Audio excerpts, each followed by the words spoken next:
नमस्कार साथियों, आप सभी का स्वागत है एजुकेशन लाइन में। दोस्तों, कक्षा 8वीं के लिए संस्कृत विषय का जो इम्पोर्टेंट पेपर है वो इस वीडियो में हम देखने वाले हैं।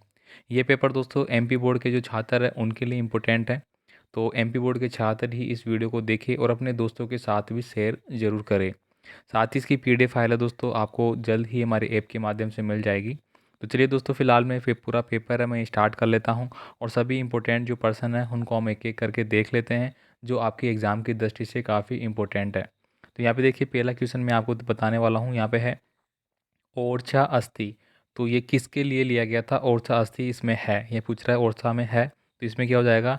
टीक टीक मगडमंडली। ठीक है, तो यहाँ पे ये ऑप्शन है आपका, ऑप्शन नंबर बी वाला वो करेक्ट आंसर हो जाता है।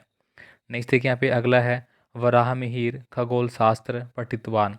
जो वराहमिहिर थे, जो खगोल शास्त्र के रूप में जाने जाते थे, वो क्या थे? तो यहाँ पे बताना है कि चार ऑप्शन आपको दिए गए, आर्यभटातु, चक्रातु, शुक्रातु, आदित्यातु। मतलब वो किसके समान थे? ठीक है, तो यहाँ पे वो किसके समान थे भाई? आर्यभट्ट के समान थे वहाँ पे। तो ऑप्शन नंबर ए जो है वो हमारा सही आंसर रहेगा, आर्यभटातु।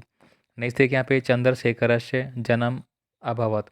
जो चंद्रशेखर थे, चंद्रशेखर आज़ाद के बारे में आपने पढ़ा होगा। तो इनका जो जन्म है वो कहाँ पे हुआ था? इनका जन्म जो रिलेटेड है, इनके जन्म से संबंधित जो गांव था वो भाबर गराम था। तो यहाँ पे ये वाला जो आपका आंसर है ऑप्शन नंबर डी वो सही आंसर हो जाता है। आगे देखिए, अधोलिखेषु अवयव नास्ति। तो अवयव बताना आपको। तो ये चार ऑप्शन आपको दिए गए हैं, तंत्र, शवप, कुतर और रामय। तो इसमें अवयव नहीं है, तो यहाँ पे रामय जो शब्द दिया गया है इसमें किसी प्रकार का अव्यय नहीं रहेगा। नेक्स्ट देखिए, यहाँ पे दशानन अस्मिन पद समास अस्ति। जो दशानन होता है, दशानन का मतलब क्या हो गया? जिसके 10 सिर है। अब 10 सिर किसके थे भाई? रावण के थे। किसके थे? रावण के।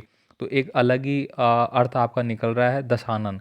ठीक है, तो अलग ही अर्थ निकलने की संभावनाएं जब रहती है तो उसमें हमारा होता है बहुवीर्य समास। ठीक, कौन सा होता है? बहुवीर्य समास। तो यहाँ पे देखिए, पहला ही ऑप्शन जो हमारा है बहुवीर्य समास वो आपका सही आंसर रहेगा। यहाँ पे लिखा भी गया है। इसके बाद देखिए, परोपकार अस्मिन पद संधि अस्ति। जो परोपकार शब्द है इसमें कौन सी संधि प्रयुक्त हुई है? तो दोस्तों इसमें संधि जो हुई है वो जाती है हमारी गुण संधि। अब देखिए, यहाँ पे दिया गया है आपको परोपकार। ठीक है, अब देखिए यहाँ पे ओ की मात्रा जो लग रही है वो सिंगल मात्रा है। ठीक है, तो सिंगल मात्रा होती है तो उसमें हमारी गुण संधि होती है। ठीक है, अगर यहाँ पे ओ की मात्रा इस प्रकार से होती, कैसे? परोपकार, इसमें अगर दो मात्रा ऐसे लगती तो वो हो जाती मेरी अयादी संधि। कौन सी? अयादी संधि। तो इन संधियों को एक बार आप देख लेना हिंदी में, आपकी हिंदी संस्कृत की दोनों लगभग मिलान खाने वाली रहती है। आगे देखिए, यहाँ पे पठित्वा अस्मिन शब्दे प्रत्यय अस्ति। जो पठित्वा शब्द आपको दिया गया है इसमें कौन सा प्रत्यय लगा हुआ है? तो दोस्तों इसमें आपको प्रत्यय बताना है, तो इसमें लगा हुआ है जो कत्वा प्रत्यय है वो यहाँ पे लगा गया है। तो यहाँ पे ऑप्शन नंबर जो बी है वो हमारा सही आंसर है। यहाँ पे आप पढ़ेंगे पठित। ठीक है, पठित हो गया और फिर इसमें त्वा लगाया है तो त्वा में होगा कत, ये हो गया आपका कत्वा। ठीक है, तो ये पठ, तो इस पठ तो इसका मूल शब्द हो जाएगा। और जो कत्वा है इसमें ये वाला, ये आपका क्या बन जाएगा?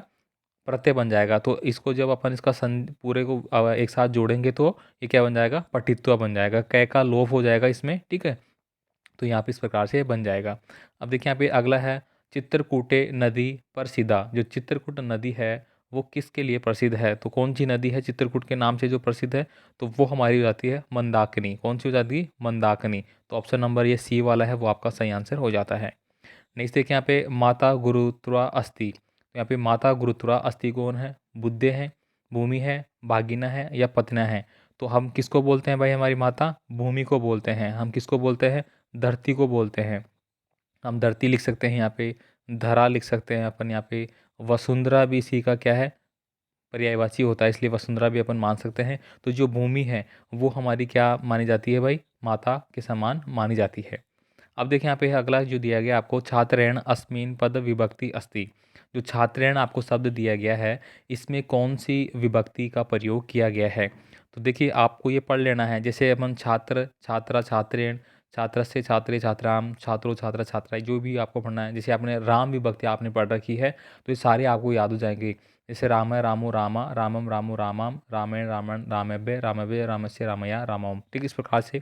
थोड़ा सा हो सकता है गलत बोल रहा हूँ, काफ़ी साल हो गए मुझे तो पढ़े हुए।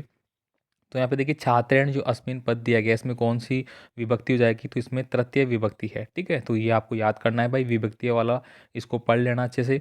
अब देखिए यहाँ पे अगला जो क्वेश्चन आता है आपका 11 से 20 तक, ये आपके एक शब्द है, मतलब अति लघुतात्मक प्रश्न है। यहाँ पे पूछा गया आपको माल विकाग्नि मित्र नाटक के कति अंक संति। तो यहाँ पे देखिए माल विकाग्नि नाटक के जो है वो पंच अंक अस्ति। तो कितने अंक के लिए है ये? पाँच पाँच अंकों के लिए इसका जो अंक है वो निर्धारित किए गए इस पाठ के। ठीक है, तो बिल्कुल साधारण प्रश्न पूछा है कि दृश्य अहिल्याबाई सदा राजते। तो यहाँ पे देखिए जो अहिल्याबाई है उसके बारे में पूछा गया है। सर्वे सहा जितकोरोदा धर्म रार्थ कामेक्षु निरता अहिल्याबाई सदा राजते।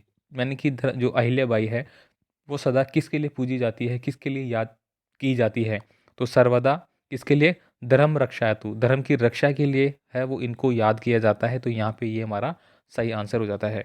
अभी देखिए यहाँ पे पंचानाम अनानाम नामानी लिखत।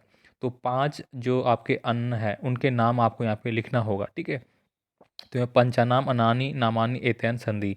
गोधुमा हो गया आपका, ठीक है, चंडका हो गया, यवा होगा, तंडुला हो गया और द्विदुला हो गया। तो ये आपको सभी संस्कृत में लिखने हैं। ठीक है, तो यहाँ पे संस्कृत में ही आपको बताया गया है। तो दोस्तों ये पेपर आपके लिए वेरी वेरी इंपॉर्टेंट है, एक बार इसको आप ज़रूर पढ़ लेना, अपने दोस्तों को भी ज़रूर सेंड कर देना। चैनल पे नए हैं तो चैनल को सब्सक्राइब जरूर कर लेना। यहाँ पे देखिए अगला क्वेश्चन है ओंकारेश्वर नगरे किम नाम ज्योतिर्लिंगम। तो यहाँ पे ओमकारेश्वर का जो नाम नगर है वहाँ पे ज्योतिर्लिंग जो बना हुआ है वो किस नाम से है? तो यहाँ पे आपको मिल जाएगा ओमकारेश्वर नगरेम अमलेश्वर नाम। तो कौन सा नाम है भाई? अमलेश्वर नाम जो का ज्योतिर्लिंग है वो वहाँ पे विराजमान है। अब आगे देखिए यहाँ पे भारत कोश अस्माकम रद्दी मायाति।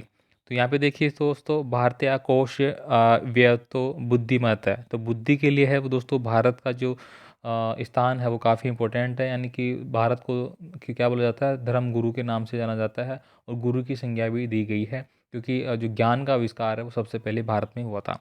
आगे देखिए यहाँ पे राज्य धर्म किम अस्ति। तो यहाँ पे राज्य धर्म प्रजापालनम शासनम एवं अस्ति। तो यहाँ पे राज्य का मतलब क्या है? राजा। ठीक है, ये किस में लिखा गया? संस्कृत में। लेकिन जो राजा होता है तो राजा का क्या धर्म है यहाँ पे ये पूछ रहा है। तो राजा का क्या धर्म होता है? प्रजा का पालन करना, शासन एवं अस्ति, और शासन करना और उसको सही तरीके से लागू करना, ये राजा का धर्म होता है। अब देखिए यहाँ पे अधोलिखित संख्याएं संस्कृत शब्देशु लिखित। अब आपको कुछ संख्याएं दी जाएगी जिनको आपको संस्कृत में लिखना होगा।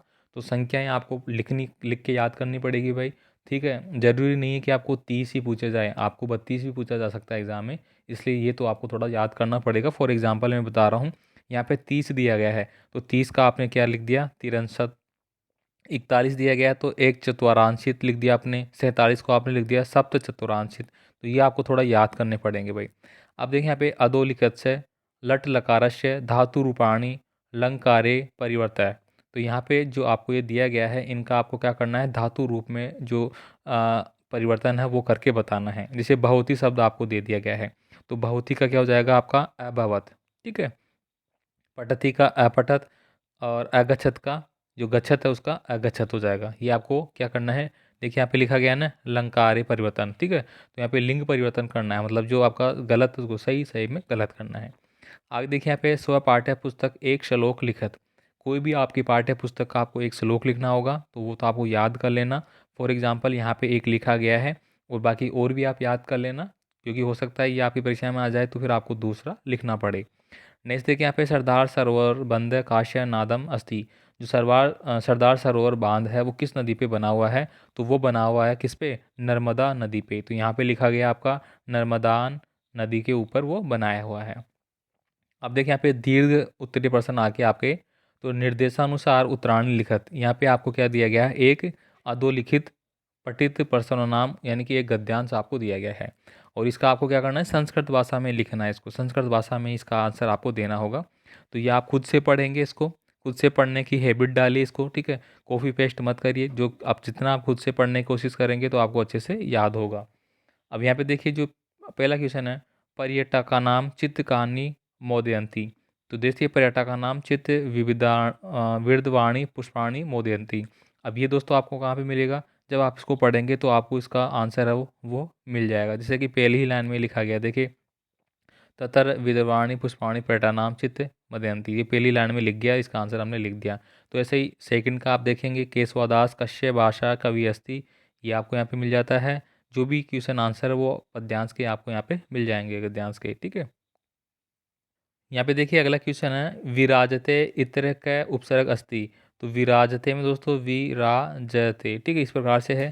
तो इसमें वी उपसर्ग है, एक मिनट, वी उपसर्ग है वो आपका यहाँ पे प्रयुक्त किया गया है, ठीक है। तो यहाँ पे वी उपसर्ग हमने लिख दिया है। अब देखिए, अधोलिखित पदवांश पठित्वा प्रसन्नाम उत्तराणी संस्कृत भाषा में लिखिए। अब यहाँ पे एक पद्यांश दिया गया है, एक आपको गद्यांश मिलेगा, एक आपको पद्यांश मिलेगा। और तो यहाँ पे देखिए, उद्योगे नास्ति दरिद्रस्य जप्तो नास्ति पातकदम। तो ये जो भी है, अब देखिए यहाँ पे दरिद्रस्य कस्मिन नास्ति। तो यहाँ पे देखिए उद्याने नास्ति, यहाँ पे लिखा गया था ना, कहाँ पे देखिए, उद्याने नास्ति। यहाँ पे देखिए उद्याने नास्ति दरिद्रम, पहले ही लाइन में लिखा गया है, तो ये आंसर आपको मिल जाता है। ऐसे आपको काश्य पादकम नास्ति, तो ये भी आपको यहाँ पे मिल जाता है, जब तो पादकम नास्ति, ठीक है। ये आपको देखिए सेकंड जो वर्ड लिखा गया है, जब तो नास्ति वाला, ये आपको यहाँ पे मिल जाता है। तो मोनो की नास्ति ये भी मिल गया। अब देखिए यहाँ पे अधोलिखित इते शब्द से विभक्ति, यहाँ पे जो शब्द दिया गया आपको उद्योगे, सॉरी उद्योगे, इसमें कौन सी विभक्ति का उपयोग हुआ है। तो यहाँ पे देखिए उद्योगे इति शब्द से सप्त विभक्ति, ठीक है, कौन सी, सप्त विभक्ति। जैसे कि मैंने बताया, विभक्ति आपको याद कर लेनी है। अब देखिए यहाँ पे ये आपको एक दिया गया है, प्रसन्न शब्दे पूरत पुरंत। अब ये यहाँ पे कुछ वर्ड दिए गए हैं आपको, वंदे, वार्षिक, मूल्यांकनम, अध्ययन, अत्र, खत्त, पूज्यति। इन्हीं को देखते हुए दोस्तों आपको इसमें भरना पड़ेगा, ठीक है। तो यहाँ पे दोस्तों ये दिया गया है, इसको ऑलरेडी यहाँ पे भर दिया गया है। देखिए पहला जो है आपका अहम, तो यहाँ पे लिखना था आपको, जो खालिस्तान वाले हैं ना, ये अत्तर, यहाँ पे भर दिया कुछ अस्ति। भवान तत्तर, तो कथम अस्ति। मम वार्षिक मूल्यांकनम, मार्च मासे, यानी कि मार्च में आपका वार्षिक मूल्यांकन जो परीक्षा, बोर्ड परीक्षा होती है, उसके बारे में ये पत्र है ये।